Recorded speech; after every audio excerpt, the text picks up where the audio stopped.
성령님 좋은 아침입니다. 이 시간 성령님을 초청합니다. 오늘도 내 안에 오셔서 하나님을 기쁘시게 드릴 것을 소원하게 해주세요. 오늘 말씀을 통해 구체적으로 무엇을 해야 할지를 깨닫게 해주세요. 깨달은 것을 삶 속에서 실천할 수 있도록 도와주세요. 아멘. 오늘 함께 나누실 하나님 말씀은 사도행전 9장 19절에서 31절까지 말씀입니다. 사도행전 9장 앞부분에서 우리는 그리스도인들을 핍박하던 사울이 그리스도인으로 변화되는 장면을 살펴보았습니다. 그러니까 신비로운 경험, 즉 예수의 음성을 듣고 그분을 만나는 사건을 통해서 사울은 새로운 사람이 되었습니다. 그 이후 그의 삶이 어떻게 변화되었는지를 19절 이제 후반절에서 20절에 이렇게 증언합니다. 사울이 다메섹에 있는 제자들과 함께 며칠 있을새 즉시로 각 회당에서 예수가 하나님의 아들이심을 전파하니. 사울은 그리스도인들을 박해하던 사람이었습니다. 그런데 그런 그가 예수의 음성을 듣고 예수가 그리스도임을 알게 되었고 예수가 하나님의 아들이심을 믿게 되었습니다. 그러자 사울이 한 일이 무엇입니까? 즉시로 각 회당에서 예수가 하나님의 아들이심을 전파하였다라고 합니다. 바울은 길을 가다가 예수의 음성을 들었습니다. 예수를 만났습니다. 그분과 만남을 통해서 예수가 누구이신지를 깨달았습니다. 그 자리에서부터 그는 그리스도인으로서 새로운 삶을 시작하게 되었습니다.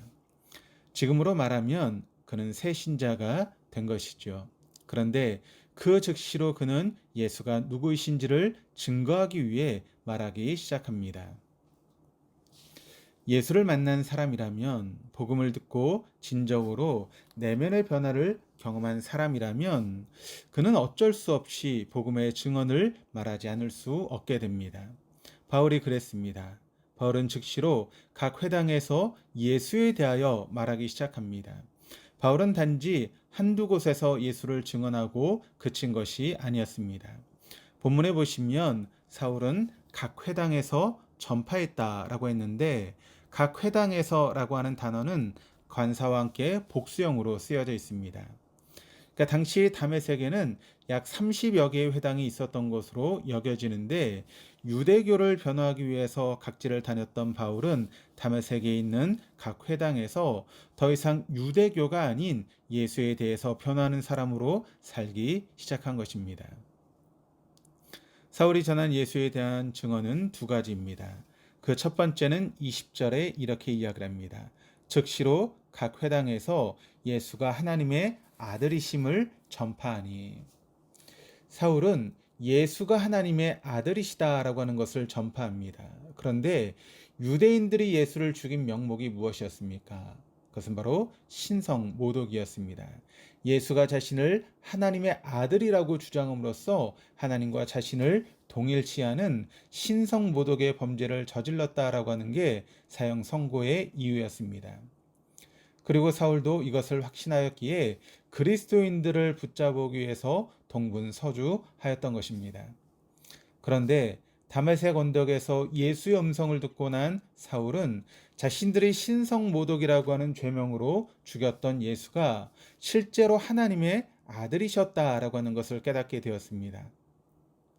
신성 모독으로 예수의 십자가 처형을 요구했던 유대인들에게 예수를 만난 사울은 선포합니다. 그가 하나님의 아들이시다. 우리가 죽인 예수가 정말 하나님의 아들이다. 그가 세상으로 내려오신 하나님의 아들이시다라고 하는 것을 사울은 증거하기 시작했습니다. 유대교를 수호하기 위해 그리스도인들을 향하여 독설을 퍼붓던 그 바울의 입에서 예수가 하나님의 아들이시다라고 하는 그런 고백이 터져 나옵니다. 두 번째는 22절에 나옵니다. 사울은 힘을 더 얻어 예수를 그리스도라 증언하여 다메섹에 사는 유대인들을 당혹하게 하니라. 사울의 예수에 대한 두 번째 증언은 예수가 그리스도다라고 하는 것입니다. 그리스도라고 하는 말의 의미는 기름 부음을 받은 자라고 하는 그런 뜻입니다. 곧 유대인들이 오랜 동안 기다려왔던 이스라엘의 구원자, 구약에서 예언된 메시아를 의미합니다.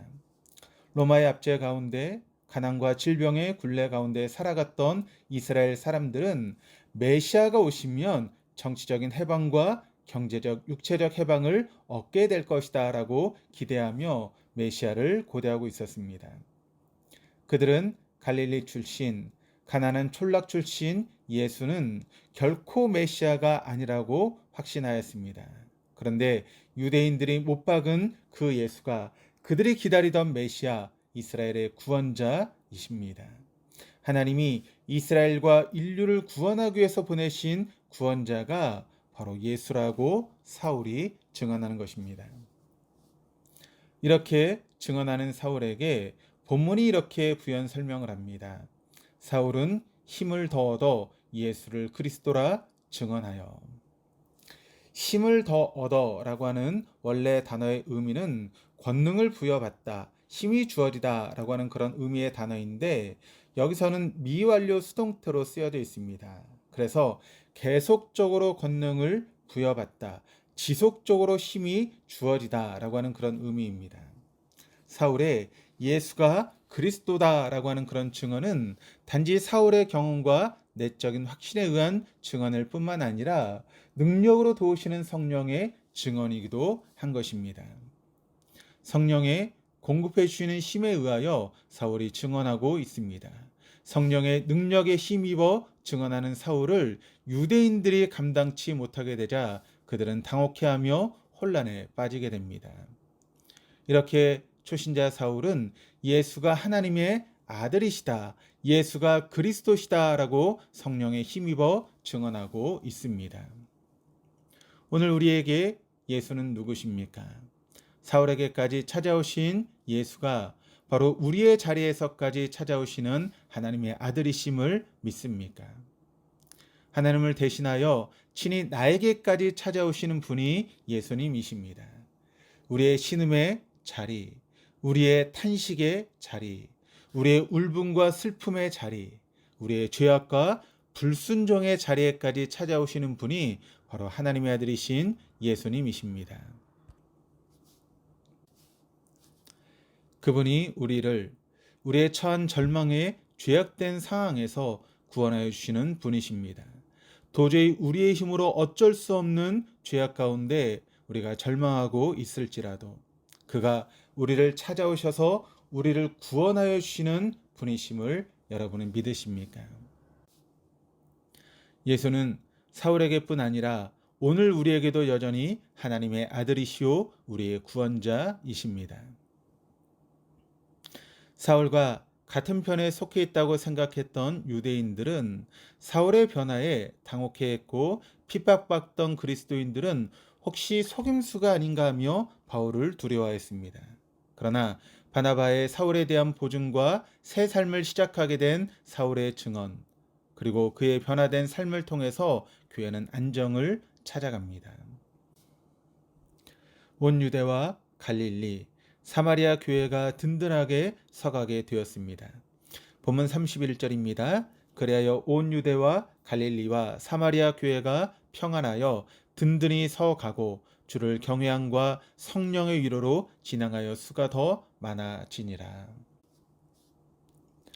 여기서 우리가 기억해야 될 것이 있습니다.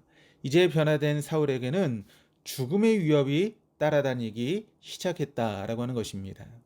이 구절에 명시된 교회의 든든히 세워짐과 부흥 뒤에는 죽음의 위협을 받게 되는 사울의 인생이 전제되고 있다라고 하는 사실입니다.